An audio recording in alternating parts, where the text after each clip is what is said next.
পরিস্থিতি এতটাই ভয়াবহ হয়ে গিয়েছিল যে প্রায় 1.5 কোটি মানুষ বেকার হয়ে পড়ে। কেউ বিজ্ঞাপন দিচ্ছে নিজের সন্তানকে বিক্রি করতে, আর কেউ পিঠে প্ল্যাকার্ড নিয়ে ঘুরে বেড়াচ্ছে একটা চাকরির জন্য, যাতে নিজের পরিবার সন্তানকে খাওয়াতে পারে। মানুষ আলু ময়দার বস্তা ফেলে না দিয়ে সেগুলো ব্যবহার করা শুরু করেছে পোশাক হিসেবে। ফ্রিতে 1 কাপ কফি আর 1 পিস ডোনাটের জন্য কয়েক ঘন্টার লম্বা লাইন, এমনকি মারামারি পর্যন্ত বেঁধে যেত। প্রায় 10,000 ব্যাংক গ্রাহকের সঞ্চিত টাকা ফেরত দিতে না পেরে হয়ে যায় দেউলিয়া। লাখ লাখ মানুষ নিজের শেষ সম্বল হারিয়ে হয়ে পড়ে নিঃস্ব। বাড়িঘর, সম্পদ সবকিছু বিক্রি করে কেউ রাস্তার ধারে তাঁবু টানিয়ে, আর কেউ বা খোলা আকাশের নিচে দিন অতিবাহিত করতে শুরু করে। এটা হচ্ছে 1930-এর দশকে আমেরিকার চেহারা। হ্যাঁ, সেই আমেরিকা, যে আমেরিকাকে আমরা বর্তমানে পৃথিবীর সবচেয়ে উন্নত, শক্তিশালী এবং জিডিপিতে ধনী রাষ্ট্র মনে করি। আমেরিকার দুরবস্থার এই সময়টাকে বলা হয় দ্য গ্রেট ডিপ্রেশন, যার শুরু হয়েছিল 1929 সালে। অথচ মাত্র কয়েক বছর আগেও আমেরিকায় বেকার মানুষ খুঁজে পাওয়া ছিল দুষ্কর। সকলের কাছে নগদ অর্থের ছড়াছড়ি। 1920-এর দশকে অর্থনৈতিকভাবে বেশ স্টেবল হয়ে উঠেছিল আমেরিকা। এই সময়টা আমেরিকার উত্থানের দশক বা রোরিং টোয়েন্টিজ হিসেবে বিখ্যাত হয়ে উঠেছিল। কিন্তু কিভাবে এই রোরিং টোয়েন্টিজের অর্থনৈতিক সমৃদ্ধি থাকা সত্ত্বেও আমেরিকা এমন একটি ভয়াবহ অবস্থার মধ্যে পড়ল? কিভাবে গ্রেট ডিপ্রেশন উঠতে থাকা আমেরিকার ডানা ভেঙে দিয়েছিল? চলুন ইতিহাসের সেই অজানা অধ্যায় জেনে নেওয়া যাক। শুরুটা হয়েছিল প্রথম বিশ্বযুদ্ধে। ইউরোপীয় দেশগুলোর মধ্যে সংঘটিত এই যুদ্ধ তাদের কলোনিগুলোতেও ছড়িয়ে পড়ে। ফলে যুদ্ধটি পরিণত হয় বিশ্বযুদ্ধে। ইউরোপ থেকে ছড়িয়ে পড়া এই যুদ্ধে প্রথমে আমেরিকা তার মনরো ডক্ট্রিনের কারণে প্রত্যক্ষভাবে অংশগ্রহণ করেনি, কিন্তু মিত্রশক্তির অস্ত্রভাণ্ডারের যোগান এবং লোন হিসেবে বিপুল অর্থের সরবরাহ দিয়ে গিয়েছিল আমেরিকা। শুরুতে শিল্প বিপ্লবে ইংল্যান্ড এবং ইউরোপের অন্যান্য দেশ এগিয়ে থাকলেও যুদ্ধের কারণে এসব দেশে শিল্প উৎপাদন প্রায় বন্ধ হয়ে পড়ে। ফসল উৎপাদনও কমে যায়, যার কারণে যুদ্ধের সংস্পর্শে থাকা প্রতিটি দেশেরই অর্থনীতি ভেঙে পড়ে।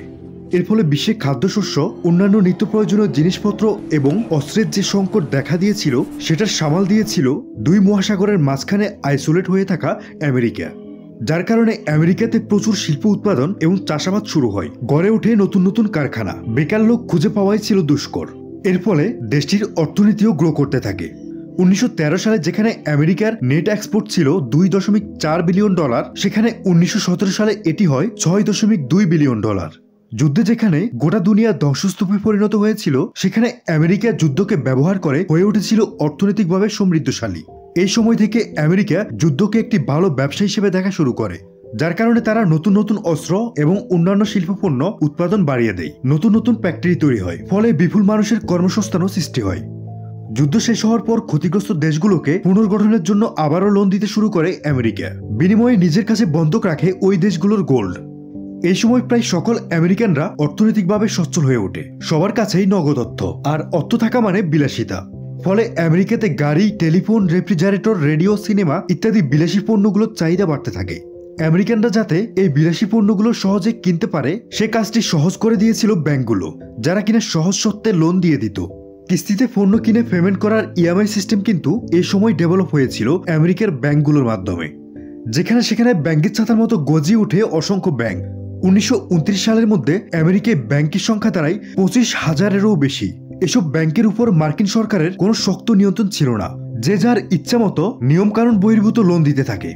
লোনের টাকা ফেরত পেতেও সমস্যা হচ্ছিল না, কারণ সে সময় সবাই বেশ উপার্জন করতে পারছিল।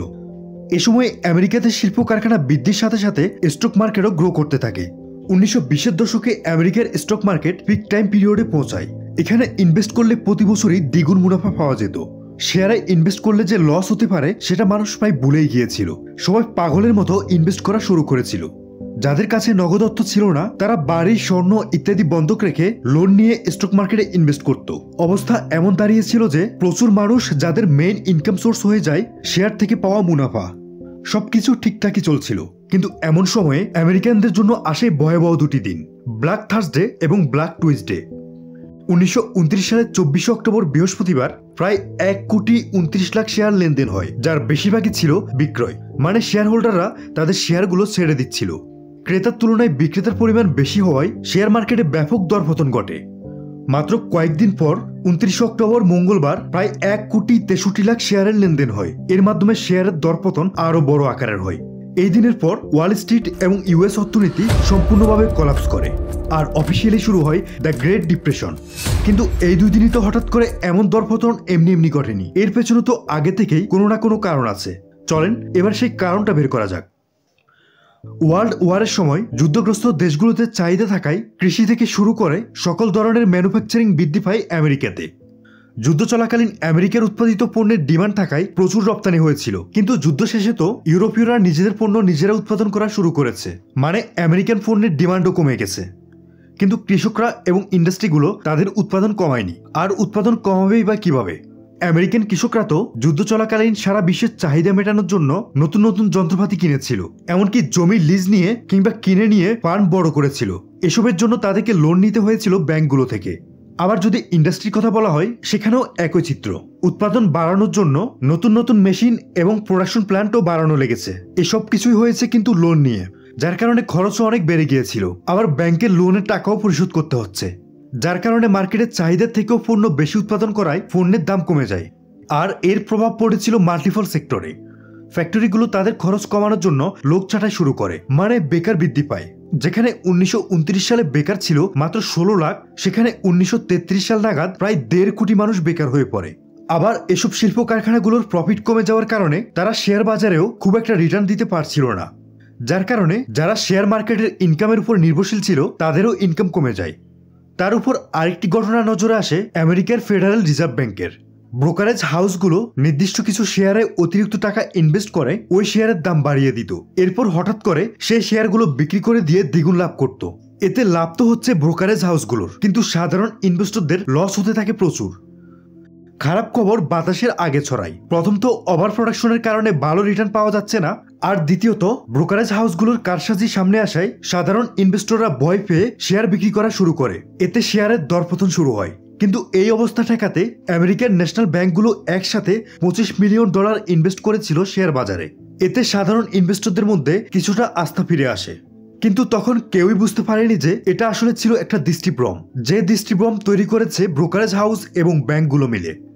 এদিকে 1929 সালে জুন মাস আসতে আসতে শেয়ার মার্কেটের ইনকাম আরও কমে যায়। অন্যদিকে ব্যাংকগুলো লোনের উপর সুদের হার বাড়িয়ে 4% থেকে 6% করে ফেলে। এর ফলে মানুষের লোন নেওয়াও কমে যায়। একদিকে বেকার, ইনকাম নেই, আরেকদিকে চওড়া লোনের সুদ। এর ফলে সাধারণ মানুষের পারচেস ক্যাপাসিটি কমে আসে। এ সময় ব্যাংকগুলো ভয় পেয়ে যায়, মানুষ যদি শেষ পর্যন্ত লোন পরিশোধ করতে না পারে তাহলে কি হবে। এই ভয় থেকে ব্যাংকগুলো ঋণ গ্রহীতাদের উপর প্রেসার দিতে থাকে তাড়াতাড়ি লোন পরিশোধের জন্য। এমনকি প্রয়োজনে শেয়ার বিক্রি করে লোন পরিশোধের জন্য প্ররোচনা দিয়েছিল অনেক ব্যাংক। তাই প্রচুর মানুষ শেয়ার বিক্রি করে ব্যাংকের লোন পরিশোধ করতে থাকে। আবার অনেকে শেয়ারের দাম কমে যাওয়ায় অতিরিক্ত লোকসানের ভয়ে শেয়ার বিক্রি করে দেয়। এতে ব্ল্যাক টুয়েসডির মতো বড় আকারের শেয়ারের দরপতন ঘটে। কলাপস করে তৎকালীন পৃথিবীর সবচেয়ে বড় stock market Wall Street. Share বাজারের পতন, চাকরি না থাকা, উৎপাদিত পণ্য বিক্রি না হওয়া ইত্যাদি কারণে ব্যাংকের লোন পরিশোধ করতে পারছিল না এমন লোকের সংখ্যাও ছিল প্রচুর। এমন অবস্থায় যারা ব্যাংকে টাকা জমা রেখেছিল তারাও ব্যাংকগুলোতে হুমড়ি খেয়ে পড়ে নিজেদের টাকা তুলে নেওয়ার জন্য। কিন্তু ব্যাংকগুলো বেশিরভাগ গ্রাহককেই টাকা ফেরত দিতে পারেনি। 1935 সাল নাগাদ প্রায় 10,000 ব্যাংক লোন আদায় এবং গ্রাহকের টাকা ফেরত দিতে না পেরে দেউলিয়া হয়ে গিয়েছিল। পরিস্থিতি এমন হয় যে কারো কাছেই নগদ অর্থ নেই, তাই কেউ কিছু কিনতেও পারছে না। পণ্য উৎপাদন হচ্ছে ঠিকই, কিন্তু সেগুলো কেনার মতো মানুষের সামর্থ্য নেই। এর ফলে দেশটির ইন্ডাস্ট্রি এবং কৃষি খাত আরো বিপর্যস্ত হয়ে পড়ে। ফলে শিল্প কারখানাগুলো বন্ধ হয়ে যেতে থাকে। কৃষকের ক্ষেতের ফসল খেতেই নষ্ট হয়ে যায়। মানুষ বাড়িঘর বিক্রি করে দিয়ে রাস্তায় থাকা শুরু করে। শুরু হয় আমেরিকানদের মানবেতর জীবন। অবস্থা আরো খারাপ হয়ে যায় 1930-এর দশকে। অতিরিক্ত ফসল উৎপাদন করতে গিয়ে বিস্তীর্ণ জমির মাটির উপরের অংশ ভালনারেবল হয়ে যায়, যার কারণে খরা এবং তীব্র বাতাসের সংস্পর্শে দেখা দেয় প্রচন্ড আকারের ধূলিঝড়। এই ধূলিঝড়ে প্রচুর কৃষি জমি নষ্ট হয়ে যায়।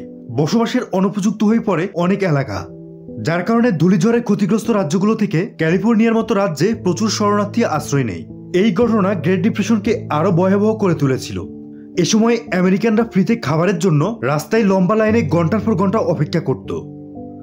গ্রেট ডিপ্রেশনের কারণে উত্থানের আগেই আমেরিকার প্রায় পতন ঘটে যাচ্ছিল, কিন্তু এর মধ্যেই দেশটির মসনদে পালাবদল ঘটে। 1933 সালে ক্ষমতায় আসে ফ্রাঙ্কলিন রুজভেল্ট। প্রেসিডেন্ট রুজভেল্ট আগের সরকারের অর্থনৈতিক পলিসির সীমাবদ্ধতা আমলে নিয়ে নতুন নতুন পলিসি তৈরি করেন। তিনি দেশটির অর্থনৈতিক কাঠামো ঢেলে সাজিয়েছিলেন, মহামন্দা মোকাবেলায় কার্যকরী পদক্ষেপ গ্রহণ করেছিলেন। এর ফলে আমেরিকায় বেকারত্ব এবং মানুষের দুরবস্থার পরিবর্তন হতে থাকে। এরই মধ্যে ইউরোপ থেকে আবারও আমেরিকার ভাগ্য বদলের বাতাস বইতে থাকে। 1939 সালে ইউরোপে শুরু হয় দ্বিতীয় বিশ্বযুদ্ধের উদ্বোধনী। ফলে বাড়তে থাকে অস্ত্র, খাদ্য এবং শিল্পপণ্যের চাহিদা। আর এই চাহিদা মেটাতে আমেরিকার বন্ধ হয়ে যাওয়া ফ্যাক্টরিগুলো আবারও চালু হয়।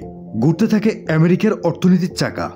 নতুন অর্থনৈতিক পলিসিতে বেকারত্ব কমার সাথে সাথে অদৃশ্য হতে থাকে এক দশক ধরে আমেরিকা সহ প্রায় গোটা পৃথিবীকে এক প্রকার পঙ্গু বানিয়ে রাখা দ্য গ্রেট ডিপ্রেশন।